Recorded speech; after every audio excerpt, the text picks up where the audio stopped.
So, let me talk to you a little bit about this little cabinet that I'm making for my Jerry Sats challenge to clean up my little storage area. I'll show you the photo of it. And I'm going to show you how I'm going to show you how I mount these side mounts roller bearing slides and keep them all the same. And it's important, that's the important part, to keep them equal distances on both sides. And I'm going to show you an easy, quick way to do it. I'll be right back. Let me flip you around.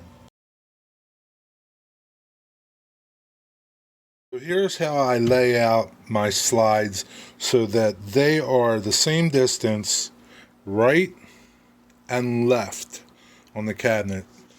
That's simple, super simple. And I first start laying out my drawers, okay? My drawer faces, not my boxes.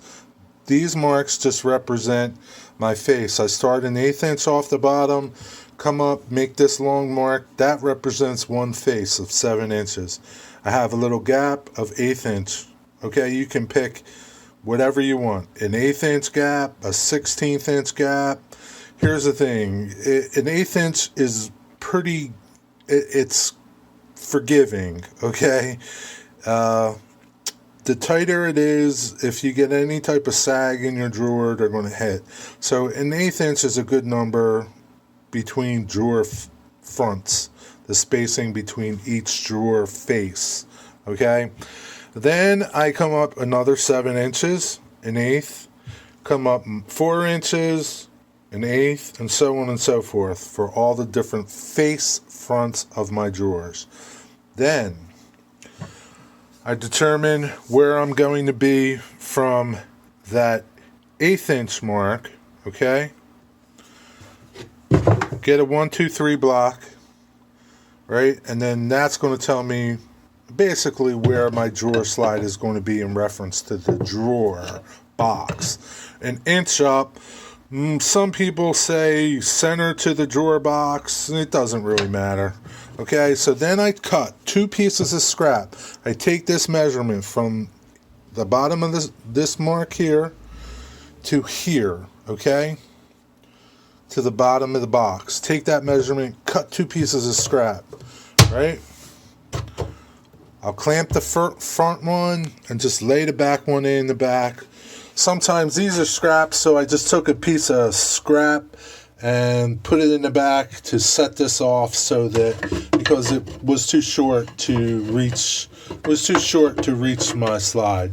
So I just come off the back of the cabinet with a piece of scrap, set this in, and that ensures that the right and the left slide are identical distances from the bottom to the top. And that keeps your drawer slides equal. If you have them a little bit off, they're not going to operate right. And this helps you do that. So the next one, I'll just drop my slide down, figure out where I want it, and then measure from here to the bottom. Cut these pieces. I start with the tops first so that I can keep using the same piece of scrap, and so I don't have all these pieces of scrap. So and I just keep shortening that piece of scrap. So I cut them, both of those pieces, those spacers, I'll cut them identically the same length, and that ensures that we are equal distances, right side and left side. Hope that helped you. Be safe in your job site and in your shop and whatever you do. Till the next time. See ya!